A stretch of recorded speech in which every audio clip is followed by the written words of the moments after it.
नमस्कार, मैं आपका साथी सुमित अवस्थी। शाम के 7 बज रहे हैं। आइए शुरू करते हैं चक्रव्यूह और देखते हैं पहले वो 4 स्टोरीज जिस पर आज आपने अपने वोट डाले। शंकराचार्य विमुक्तेश्वरानंद की कैसे हुई नाकेबंदी, इस खबर को 13% लोगों ने देखना चाहा है। आगे इस पर बात करेंगे।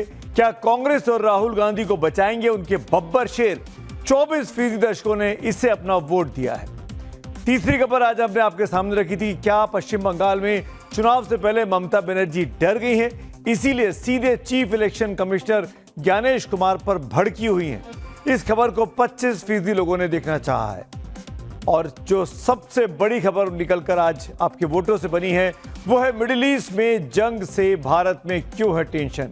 क्या पेट्रोल, डीजल, एलपीजी सिलेंडर सबके दाम बढ़ने वाले हैं? क्या किल्लत का दौर आने वाला है? इस खबर को, इस चिंताजनक हादसे को आप कह सकते हैं 38% लोगों ने अपने वोट दिए हैं और वो पहले नंबर पर देखना चाहते हैं। सीधे हमारे आपकी जेब से जुड़ी खबर है। युद्ध का असर हमारे दरवाजे तक पहुंच गया है। तो जैसा आपने चाहा है ठीक वैसा ही करते हैं। इसी खबर से शुरुआत करते हैं। तो क्या मिडिल ईस्ट में जारी तनाव का असर अब भारत पर दिखना शुरू हो रहा है? पेट्रोल और डीजल से लेकर गैस की कीमतों को लेकर लोग पैनिक मोड पर क्यों आज दिखाई दिए? आखिर क्यों भारत सरकार को पेट्रोलियम प्रोडक्ट्स को और नेचुरल गैस पर ECA लागू करना पड़ा है? ऐसे कई सवाल हैं जिन्हें लेकर आज आपका सारा कंफ्यूजन हम दूर करेंगे। आज आपके दिमाग में जितने सवाल उठ रहे हैं उन सब का जवाब मिल जाएगा। लेकिन पहले आपको ग्राउंड जीरो पर लेकर चलते हैं, जहां घरेलू सिलेंडर के लिए लंबी लंबी कतारें कुछ जगहों पर दिखी है। कई शहरों में कालाबाजारी की खबरें भी सामने आई। सबसे पहले आपको भोपाल लेकर चलते हैं, जहां सिलेंडर के लिए लोग सुबह से आज कतार में खड़े दिखाई दिए। मेरे सहयोगी मकरंद काले ने उन लोगों से बात की जो घंटों लाइनों में खड़े रहे। लाइन देख रहे होंगे, यहाँ पर तमाम जो ग्राहक हैं वो यहाँ पर पहुंचे हुए हैं। गैस सिलेंडर की लंबी कतार आपको नजर आ रही होगी और तस्वीरें हम आपको दिखा रहे हैं। भोपाल की ये तस्वीरें हैं, जो पर्चियां कटा के पहुंचे उनसे बात करते हैं। दीदी, कब आए हो आप? सर 9 बजे से आए हैं हम। अच्छा, ये इतनी लंबी लाइन मिली आपको? जी, लाइन तो खूब थी ही ज्यादा। और क्या सिलेंडर नहीं मिल रहा है? अभी तक नहीं मिला है। अच्छा, क्या बोल रहे हैं जब आप पर्ची कटा रहे हो? तो ये हो रहा है कि टाइम लगेगा आज। क्यों हो रही है ये परेशानियाँ? बोल रहे सिलेंडर शॉर्टेज है और 25 दिन का बढ़ा दिया टाइम। अच्छा, 25 दिन में एक बार मिलेगा सिलेंडर। अच्छा ठीक है, 25 दिन में एक बार मिलेगा। कोई परेशानी है इससे? परेशानी के में तो जब भराने है वो गाड़ी 10 से पहले आती नहीं, 11 बजे कभी 11:30 बजे ऐसी आती है। कमर्शियल गैस जो है वो खत्म हो रही है। मतलब कमर्शियल गैस जो होटल वालों को वो बंद कर दिया, तो अब ये जो घर वाले बेचारे हैं उनको प्रेशर बढ़ गया। अब जिनकी 1 किलो गैस बची है वो भी टंकी लेके आ गए। घरेलू रसोई गैस तो मिल भी रही है, लेकिन कमर्शियल सिलेंडर्स की सप्लाई कई जगह पर पूरी तरह रोक दी गई है। मुंबई, पुणे और नागपुर में कमर्शियल गैस की भारी कटौती की गई है। महाराष्ट्र में करीब 9000 रेस्टोरेंट्स और बार पर बंद होने का खतरा मंडरा रहा है। मुंबई में कमर्शियल गैस सप्लाई की किल्लत से अब तक करीब 20% होटल और रेस्टोरेंट बंद हो चुके हैं। होटल एसोसिएशन के मुताबिक अगर सप्लाई नहीं सुधरी तो अगले 2 दिनों में आधे से ज्यादा यानी 50% होटलों पर ताले लग सकते हैं। सारे रेस्टोरेंट्स ऐसे हैं जहां पर कमर्शियल गैस नहीं मिलने की वजह से दिक्कत आनी शुरू हो गई है।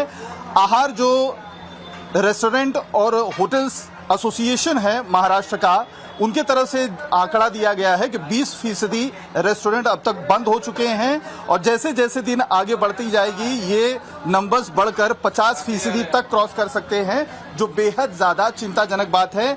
मुंबई के कुछ रेस्टोरेंट्स में सप्लाई चूंकि बंद हो चुकी है, ऐसे ही एक सदगुरु रेस्टोरेंट मुंबई का जो काफी पुराना और फेमस रेस्टोरेंट माना जाता है, वहां पर हम मौजूद हैं और उनके ओनर कमलाकर जी हमारे साथ मौजूद हैं। कमलाकर जी, क्या सिचुएशन आपको फेस करनी पड़ रही है, क्योंकि ये जो सिचुएशन है वॉर की वो बहुत नेक्स्ट लेवल पर जा रहा है? सर, बहुत ही कठिन परिस्थिति है कि मेरी होटल मालूम नहीं, मुझे 4 से 6 घंटे में बंद करना पड़ेगा या 2 घंटे में बंद करना पड़ेगा। लास्ट जो आधा सिलेंडर बचा है, अभी हम ऑल प्रिकॉशंस लेते हैं कि मिड टू ऑर्डर बंद करो और जो बना के रख सकते हैं वही उसी को बेच दो। ये हम कोशिश कर रहे हैं कि ज्यादा टाइम हमारी होटल चालू रहे।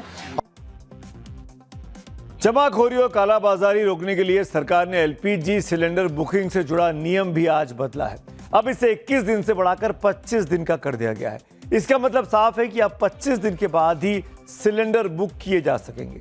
इसी खबर के बाद लोगों में गैस सिलेंडर लेने के लिए होड़ सी मच गई। कम आ रहा है ना, तो इस चक्कर में लोगों को मिल नहीं पा रहा है बुकिंग करा के, और जो टाइम पीरियड है उन्होंने बढ़ा दिया है। पहले 21 दिन में हो जाती थी बुकिंग, अब 25 दिन में हो रही है।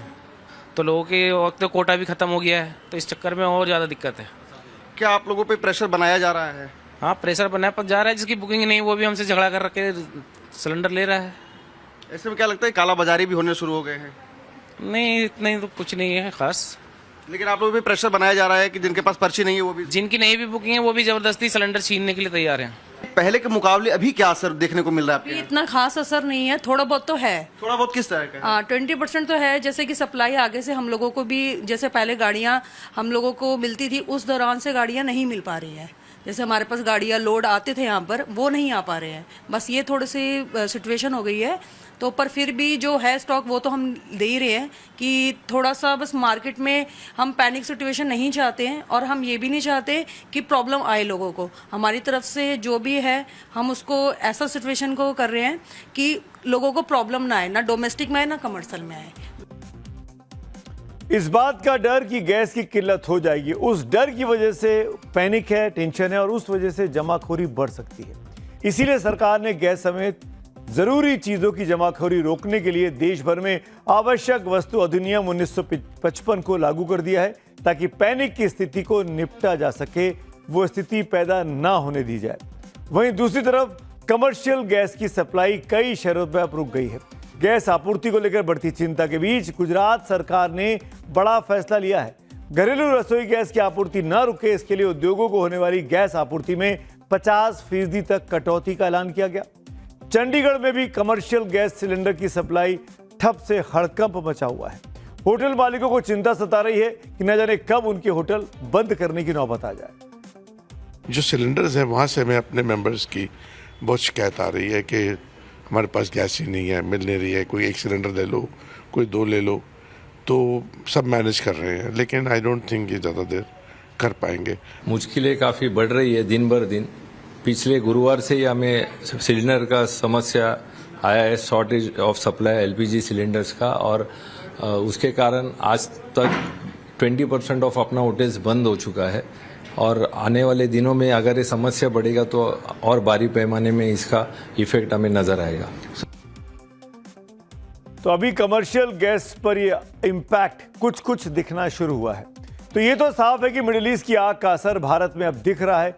यही वजह है कि सरकार ने एसेंशियल कमोडिटी एक्ट 1955 को लागू किया। ये ऐसा कानून है जो सरकार को ताकत देता है कि वो किसी भी जरूरी चीज जैसे अनाज, दालें, खाने का तेल, दवाइयाँ या ईंधन की सप्लाई और कीमतों को कंट्रोल कर सके। इससे आसान भाषा में जमाखोरी रोकने वाला कानून आप कह सकते हैं। जब कभी किसी चीज की कमी होने लगती है या उसकी कीमतें बहुत ज्यादा बढ़ने लगती हैं तो सरकार इस कानून को लागू कर देती है। इस बार गैस की कमी से निपटने के लिए सरकार ने इसे लागू करने का फैसला किया है, ताकि पैनिक में स्थिति और खराब ना हो सके। और इस बीच अभी एक बड़ी खबर भी आ रही है। इसी से जुड़ी हुई केंद्रीय पेट्रोलियम मंत्री हरदीप सिंह पुरी का एक बयान आया है। सोशल मीडिया पर पोस्ट में उन्होंने लिखा कि सीएनजी और पीएनजी की आपूर्ति 100% जारी रहेगी, यानी घरों में और गाड़ियों के लिए जो गैस चाहिए उसकी कोई किल्लत नहीं होने दी जाएगी। वहीं अन्य उद्योगों को भी 70 से 80% गैस सप्लाई मिलती रहेगी। इस बीच सूत्रों के हवाले से जो खबर आई है उसके मुताबिक पीएम मोदी ने आदेश दिया है कि मिडिल ईस्ट क्राइसिस का आम आदमी पर कोई असर नहीं पड़ना चाहिए। ये डायरेक्शन सभी मंत्रियों को दिए गए हैं, सभी मंत्रालयों को दिए गए हैं। सरकार पहले से कहती आई है कि देश में पेट्रोल और डीजल से लेकर रसोई गैस, सीएनजी और पीएनजी की कोई कमी नहीं होने दी जाएगी। भारत सरकार ने साफ कहा कि घबराने की जरूरत नहीं है। हाँ, ये जरूर है कि सरकार ने ताज़ा स्थिति से निपटने के लिए कुछ एहतियाती कदम उठाए हैं, ताकि तेजी से बदलते अंतर्राष्ट्रीय हालातों में किसी भी इमरजेंसी हालात से निपटा जा सके। गैस संकट को देखते हुए पेट्रोलियम मंत्रालय ने 3 तेल कंपनियों के कार्यकारी निदेशकों की एक हाई लेवल कमेटी भी बना दी है जो सप्लाई की समीक्षा करेगी। लेकिन विपक्ष को इस आपदा में भी अवसर नजर आया, इसीलिए कांग्रेस से लेकर समाजवादी पार्टी तक मोदी सरकार को अब घेरने में जुट गए। बात यह है कि संकट बढ़ रहे हैं और बढ़ेंगे, क्योंकि जिस तरह से हमारी सरकार ने ये जो ट्रेड डील है इनकी, इसमें जिस तरह से झुके हैं अमेरिका के सामने, उससे हमारे संकट बढ़ेंगे। और उसके ऊपर से जंग भी है। तो ये तो बढ़ेगा। राहुल जी के चाहने से नहीं होगा, ना यहाँ क्राइसिस होगा, यहाँ केवल भारत के एक एक नागरिक के हित रक्षण का कार्य होगा। और उनको क्राइसिस की बात ना करें, कोई भी छोट मोट कोई कमी आती है तो क्राइसिस मैनेजमेंट मैं समझता हूँ मोदी जी से बेहतर कोई नहीं कर सकता। इसलिए लोगों को निश्चिंत होना चाहिए। हम किसी के ना तो प्रभाव में हैं, ना ही किसी चीज के अभाव में हैं। एनर्जी को लेकर जो सीरियसनेस दिखानी चाहिए थी वो नहीं दिखा पा रही है, और जहां अमेरिका के कहने पे ये सरकार चल रही है। अमेरिका कहेगा इनसे तेल लीजिए तो आप लेंगे, अमेरिका कहेगा कि आप इनसे तेल नहीं लीजिए, इस देश से तेल लीजिए तो उस देश से लेंगे। तो ये कुल मिला के जिस तरह की विडंबना इस पूरे देश के सामने है और जिस तरह की इनसिक्योरिटी देश सामना कर रहा है, ये केवल और केवल भारतीय जनता पार्टी की वजह से है। इजराइल और अमेरिका और ईरान के बीच चल रहे युद्ध का असर राजस्थान में अब दिखा है। तेल कंपनियों ने रसोई गैस के घटते स्टॉक को देखते हुए कमर्शियल गैस सिलेंडर की डिलीवरी पर रोक लगा दी है। गैस एजेंसियों को केवल घरेलू उपयोग के सिलेंडर की डिलीवरी पर ही फोकस करने के लिए कहा गया है। कंपनियों के इस फैसले का असर कंपनियों और रेस्टोरेंट्स और होटलों पर दिखा है। जयपुर में 8500 मिठाई की दुकानों समेत 50,000 होटल रेस्टोरेंट हैं, जिनमें 3 लाख लोग काम करते हैं। एक तरफ राजस्थान में गैस की किल्लत हो रही है तो दूसरी तरफ नेताजी इस पर सियासी तड़का लगाने में लगे हैं। आइए सुनिए इस पर कांग्रेस और बीजेपी कैसे भिड़ गई है। अंतर्राष्ट्रीय स्तर पर अभी स्थितियां असामान्य है। जिस तरह युद्ध की स्थिति है और जिस तरह अंतर्राष्ट्रीय स्तर पर 34% क्रूड ऑयल के भाव बढ़े, तो जो स्थिति में भी भारत सरकार ने ये कि आम घरेलू उपभोक्ताओं को परेशानी नहीं हो, तो उनके लिए घरेलू उपभोक्ताओं किसी तरह परेशानी नहीं हो, उसको सुनिश्चित करते हुए कि कमर्शियल सिलेंडर पर एक बार कुछ दिन के लिए रोक लगाइए, ताकि घरेलू उपभोक्ताओं किसी तरह की परेशानी ना उठानी पड़े। आप समझ सकते हैं, राजस्थान जहां पर्यटन की दृष्टि से अपना अहम स्थान रखता है, वहां इतने होटल रेस्टोरेंट बने हुए हैं। उन सब लोगों को कल से ही कमर्शियल सिलेंडरों की आपूर्ति रोक दी गई है। कोई ऑर्डर नहीं है। पहले तो आपने लगभग 120 रुपए बढ़ा दिए 2 दिन पहले ही, और अब जो है आपने सप्लाई रोक दी बिना ऑर्डर के ही। तो अभी तक आपने देखा देश में तेल को लेकर, गैस को लेकर कैसे हालात बनते जा रहे हैं। आज लड़ाई का 11वां दिन है। दरअसल ये सारा खेल तेल से शुरू होता है। हम अपनी जरूरत का करीब 90% कच्चा तेल बाहरी मुल्कों से खरीदते हैं और इसी तेल की कीमत में महायुद्ध के चलते अब आग लग गई है। 28 फरवरी को शुरू हुई जंग के बाद से 10 दिन में जो कच्चे तेल की कीमतें वो कैसे बढ़ी हैं देख लीजिए। 28 फरवरी को $70 प्रति बैरल था, जो कि 8 मार्च को 8 दिन बाद बढ़कर $100 तक पहुंचा। कल तो ये $120 प्रति बैरल तक पहुंच गया था, लेकिन आज कुछ सुधार हुआ और ये गिरकर $85 प्रति बैरल पर आया है। इस कटौती के बाद यानी कुछ हद तक आप ये मान सकते हैं कि अभी फिलहाल क्रूड के दामों में कुछ राहत की बात आई है। अब एक तरफ कच्चे तेल में आई सुस्ती थोड़ी राहत लेकर आई है, तो दूसरी तरफ एक चिंता बढ़ाने वाली खबर भी आ गई है। स्ट्रेट ऑफ होर्मुज से सप्लाई ठप होने के बाद कुवैत, इराक और यूएई जैसे बड़े तेल उत्पादक देशों ने अपने उत्पादन में कटौती करने का ऐलान कर दिया है। इस समय दुनिया में रोज 20 मिलियन बैरल तेल की आपूर्ति कम हो गई है। समझिए, 20 मिलियन बैरल कम हो गया है। यह इतिहास में पहली बार हुआ है। इससे पहले 1978 में ग्लोबल ऑयल सप्लाई में 5.5 मिलियन बैरल की गिरावट आई थी। उसके बाद 1980 के दशक में ईरान इराक युद्ध जब चल रहा था, तब तेल की रोजाना सप्लाई 40 लाख बैरल गिर गई थी। रूस यूक्रेन जो युद्ध चल रहा था, उस जंग के दौरान भी तेल की रोजाना सप्लाई 20 लाख बैरल कम हो गई थी। ये आंकड़े स्पष्ट तौर पर बता रहे हैं कि इस बार स्थिति पहले से ज्यादा भयावह है, गंभीर है।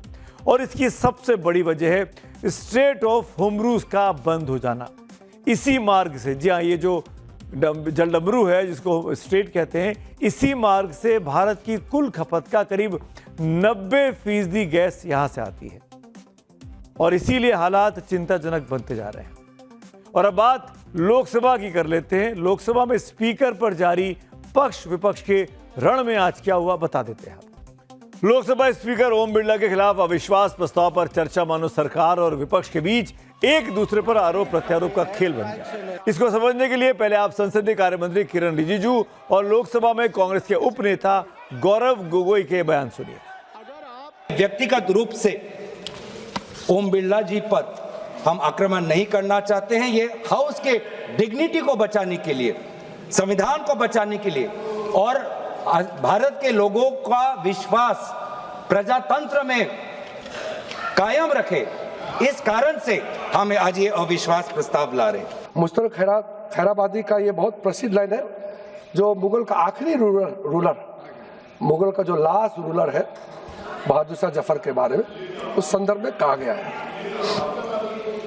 ना किसी की आंख का नूर है, ना किसी के दिल का करार है, जो किसी के काम ना आ सके मैं वो एक मुश्तए गुबार हूँ, ना तो मैं किसी का हबीब हूँ, ना तो मैं किसी का रकीब हूँ, जो बिगड़ गया वो नसीब हूँ, जो उजड़ गया वो दयार हूँ। ये आपका नेता का प्रति। स्पीकर पर अविश्वास प्रस्ताव पर चर्चा के दौरान संसदीय कार्य मंत्री किरण रिजिजू ने राहुल गांधी को निशाने पर लिया। भाई के सपोर्ट में फौरन प्रियंका गांधी वाड्रा उतरी और कहा कि राहुल गांधी सच बोलते हैं जिसे सरकार पचा नहीं पाती है। एक ही व्यक्ति है इस देश में जो इन 12 सालों में इनके सामने झुका नहीं है, वो नेता प्रतिपक्ष। और वो नेता प्रतिपक्ष क्योंकि इस सदन में खड़े होके सच बोल देते हैं, बेझिझक बोल देते हैं। धन्यवाद मैडम, धन्यवाद। आप अपनी बात रखिए। इनसे सर तारीफ की। I gave her the opportunity. I gave her the opportunity. Yes. वो सच्चाई जो है, जो वो बोलते हैं, इनसे पचती ही नहीं है, इन्हें पचती नहीं है। क्योंकि स्पीकर ओम बिरला के ऊपर विश्वास प्रस्ताव है तो खुद तो चेयर नहीं कर रहे हैं, लेकिन जो आरोप लगाए हैं उनके ऊपर विपक्ष ने, वो अब आप जान लीजिए। सदन में विपक्ष को बोलने नहीं देते हैं, माइक बंद कर देते हैं। गौरव गोगोई ने बाकायदा 2 फरवरी को नेता विपक्ष राहुल गांधी और 9 फरवरी को शशि थरूर के सदन में भाषण का जिक्र किया, जब उनका माइक बंद कर दिया गया था। इतना ही नहीं, कांग्रेस ने ओम बिरला के सदन में दिए गए उस बयान का भी जिक्र किया है जिसमें उन्होंने कहा था कि महिला सांसदों ने पीएम की चेयर को घेर लिया था, पीएम के साथ कुछ भी हो सकता था। कांग्रेस ने पूछा कि स्पीकर बिरला ने किस आधार पर महिला सांसदों पर यह संगीन आरोप लगाए थे। कौन सी एडजस्टमेंट मोशन आई पिछले 7 बरस में, मैं उल्टा बोलूंगा और एक अनुभव बाद में बताऊंगा। कॉलिंग अटेंशन आई, मुझे याद है पिछली बार मैंने कॉलिंग अटेंशन दी थी क्लाइमेट चेंज पर, आज तक कोई कॉलिंग अटेंशन आई? 0 आवर का ढोल बजाते हो, इतने बड़े हादसे हो रहे देश में, एडजस्टमेंट मोशन नहीं आता लोकसभा में, कॉलिंग अटेंशन नहीं आती लोकसभा में, हाफ एन आवर चर्चा नहीं आती लोकसभा में। कौन रोक रहा है, कौन है पीछे? मुझे मालूम है कि खुद हमारे अध्यक्ष भी दुखी होंगे कि चेयर को दबाव में बनाए रखने के लिए संकल्प लाना है, उनकी गरिमा को कमजोर करने के लिए संकल्प लाना है। इसलिए वैसे अध्यक्ष के खिलाफ अविश्वास प्रस्ताव इसीलिए लाया गया। स्पीकर के खिलाफ नो कॉन्फिडेंस मोशन पर चर्चा के दौरान विपक्ष ने आज डिप्टी स्पीकर का मुद्दा भी उठाया और कहा कि विपक्ष के 200 सांसद होने के बावजूद लोकसभा में डिप्टी स्पीकर नहीं है। देश को पता चलना चाहिए कि सदन कैसे चल रहा है। कांग्रेस ही नहीं, असदुद्दीन ओवैसी ने भी नियमों का हवाला देकर इस पर आपत्ति जताई। ओवैसी ने मांग की कि बहस शुरू करने से पहले सदन की सहमति से तय किया जाए कि कार्रवाई की अध्यक्षता कौन करेगा। हालांकि विपक्ष के आरोपों पर पलटवार गृह मंत्री अमित शाह ने किया। प्रिसाइड शब्द प्रयोग जो किया गया है संविधान के अंदर, वो हाउस को प्रिसाइड करने के लिए किया गया है। ऑफिस समाप्त नहीं हो जाती, नहीं हुआ, वही हाउस जब मतलब सदन जब चुनाव में जाता है तब भी स्पीकर का ऑफिस चालू रहता है, ये पद खाली नहीं रह सकता। ये जो गलत इंटरप्रिटेशन करे, एक सीमित उद्देश्य के लिए ही मैं खड़ा हूं। और अब मैं आपको कुछ फैक्ट बता देता हूं। आजाद भारत में यह चौथा मौका है जब लोकसभा अध्यक्ष के खिलाफ अविश्वास का प्रस्ताव आया है। पहली बार 18 दिसंबर 1954 को पहले स्पीकर जी.वी. मावलंकर के खिलाफ अविश्वास प्रस्ताव लाया गया था। उस समय डिप्टी स्पीकर एम. अनंत सायनम अयंगर ने चर्चा की अध्यक्षता की थी। नवंबर 1966 में सरदार हुकुम सिंह के खिलाफ अविश्वास प्रस्ताव आया था। उस वक्त डिप्टी स्पीकर थे एसवी कृष्णमूर्ति राव और उन्होंने उस चर्चा की अध्यक्षता की और पूरी प्रक्रिया को संभाला था।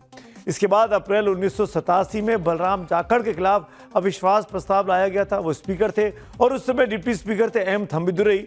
उन्होंने कार्रवाई की अध्यक्षता की थी। इतिहास के पन्नों को पलटकर विपक्ष आज सत्ता पक्ष पर सवाल उठा रहा है कि क्यों आज सदन में कोई विपक्ष का कोई भी उपाध्यक्ष क्यों नहीं है। इस बीच टीएमसी सांसद महुआ मोइत्रा ने बताया कि जब पहले स्पीकर जीडी मावलंकर के खिलाफ अविश्वास प्रस्ताव आया था तो तब के प्रधानमंत्री जवाहरलाल नेहरू ने क्या कहा था। Fitting tribute to the vibrancy of India's democracy and the strength of India's dissenting voices that a motion of no confidence was moved against the very first speaker of the Lok Sabha, G.V. Mavalankar, in 1954. He was accused of openly espousing the cause of the official spokesperson of the ruling party in all matters and constituted a serious danger to the functioning of the Lok Sabha. Speaker के खिलाफ अविश्वास प्रस्ताव पर बहस कल भी होने वाली है, जिसके बाद मतदान भी हो सकता है और ये बहुत इंपॉर्टेंट है। सरकार देखने जाती है विपक्ष में कितनी एकता है इस मुद्दे पर। इधर लोकसभा में स्पीकर को हटाने के लिए विपक्ष अपने घोड़े दौड़ा रहा था तो उधर मुख्य चुनाव आयुक्त ज्ञानेश कुमार को कुर्सी से हटाने का दांव भी चल दिया गया है। पश्चिम बंगाल में विधानसभा चुनाव के ऐलान से पहले सियासी पारा 7वें आसमान पर है। एक तरफ कोलकाता के मेट्रो चैनल पर ममता बनर्जी का धरना 5वें दिन जारी है तो दूसरी तरफ सीईसी ज्ञानेश कुमार के खिलाफ महाभियोग प्रस्ताव लाने की तैयारी भी टीएमसी कर रही है। सिर्फ टीएमसी के लिए अकेले ये काम आसान नहीं हो सकता, इसीलिए लोकसभा स्पीकर के खिलाफ अविश्वास प्रस्ताव में कांग्रेस की लाइन से थोड़ा अलग दिखने वाली टीएमसी अब सभी विपक्षी दलों को लामबंद करने में इस मामले पर जुट गई है। हटाने के लिए इम्पीचमेंट नोटिस लाने का फैसला है आजकल के अंदर ये होगा। आप लोगों में विपक्षी दलों में इस पर चर्चा हुई है? हाँ, चर्चा हुई।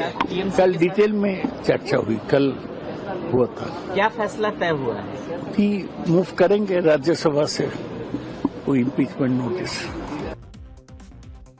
तृणमूल कांग्रेस राज्यसभा में इस महाभियोग का प्रस्ताव लाने की बात कर रही है। इस सारे मामले ने चुनाव आयोग और पश्चिम बंगाल सरकार की तनातनी से तूल और पकड़ा है। ज्ञानेश कुमार सीईसी पिछले 3 दिनों से कोलकाता में थे, जहां टीएमसी का विरोध उन्हें लगातार झेलना पड़ा।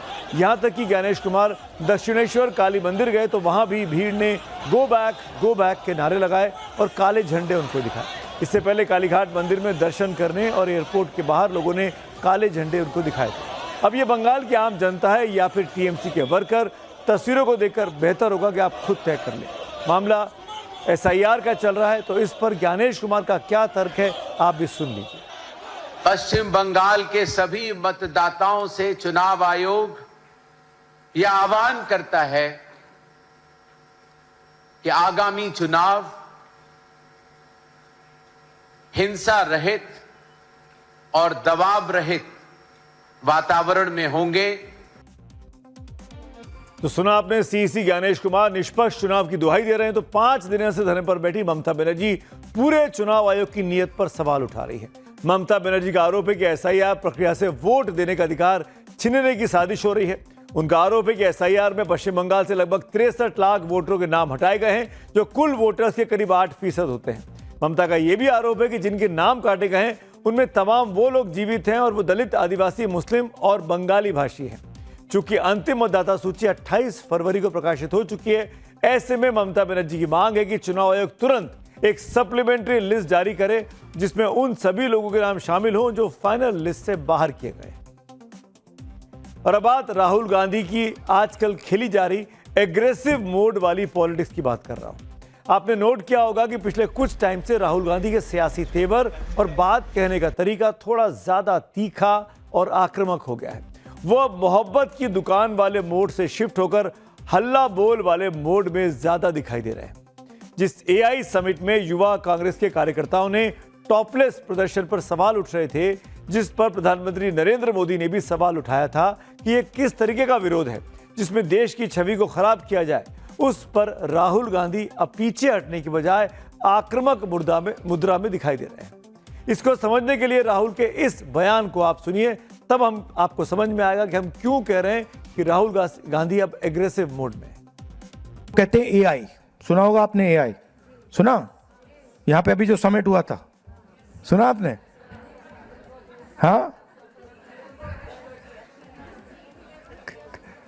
कर दिया काम यूथ कांग्रेस वालों ने।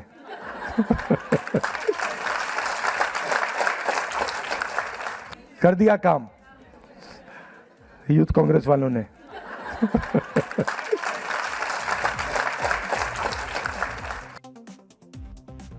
जो राहुल गांधी अब तक सुविधाजनक राजनीति करने का आरोप झेलते थे, वो आजकल अपने तीखे बयानों की वजह से बीजेपी के टारगेट पर है। बीजेपी तो उन्हें गद्दार तक कह रही है।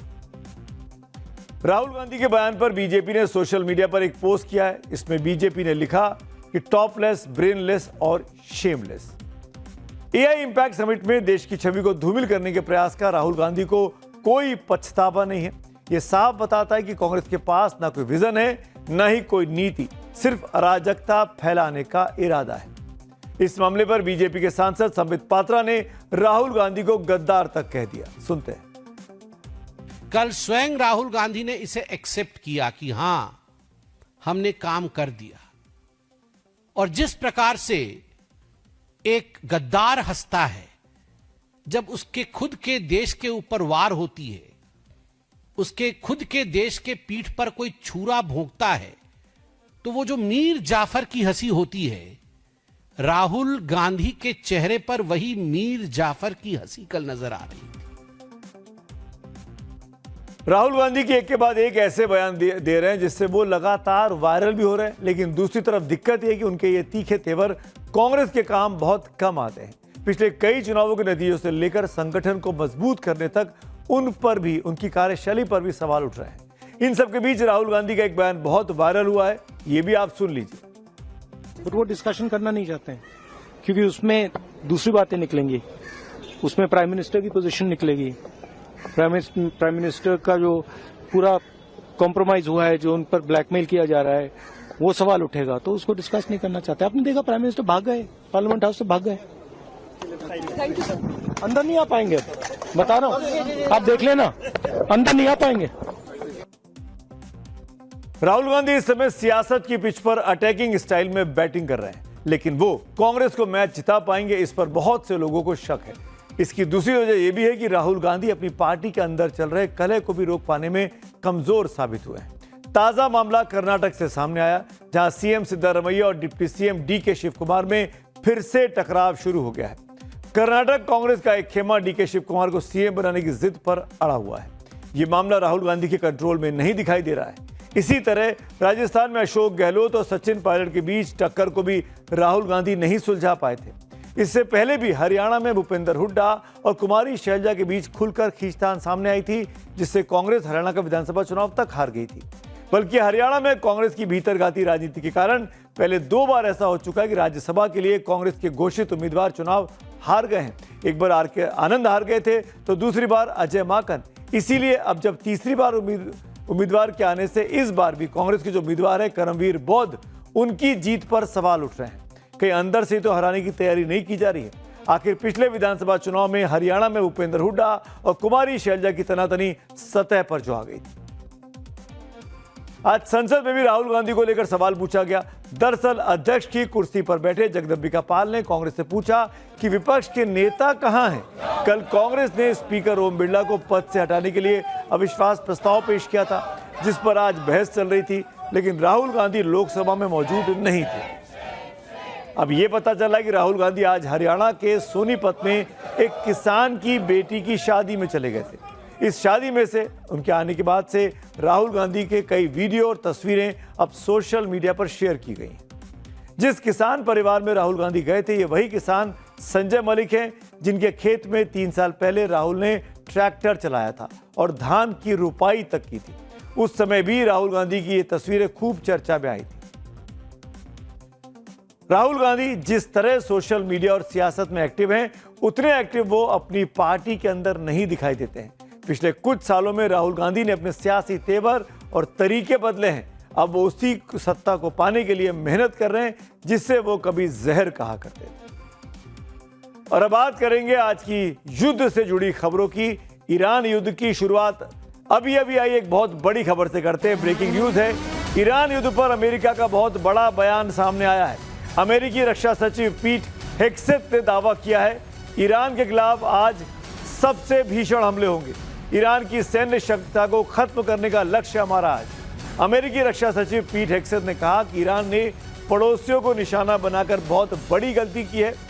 अमेरिका ईरान के खिलाफ युद्ध जीत रहा है, अमेरिका के रक्षा मंत्री का बयान है, पीट हेग्सेथ।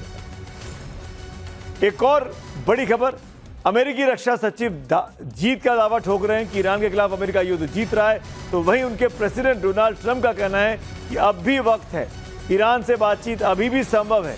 तो वहीं इजराइल के प्रधानमंत्री बेंजामिन नेतन्याहू ने कहा है कि ईरान के खिलाफ इजरायली का मिलिट्री ऑपरेशन अभी खत्म नहीं हुआ है। अलग अलग बयान सामने आने लगे हैं। ट्रंप युद्ध को खत्म करने की बात कर रहे हैं, नेतन्याहू के बयान से लग रहा है कि अभी तो लड़ाई लंबी चलने वाली है। इस बीच ईरान की नेशनल सिक्योरिटी काउंसिल के सेक्रेटरी अली लरीजानी का एक बहुत बड़ा बयान सामने आया।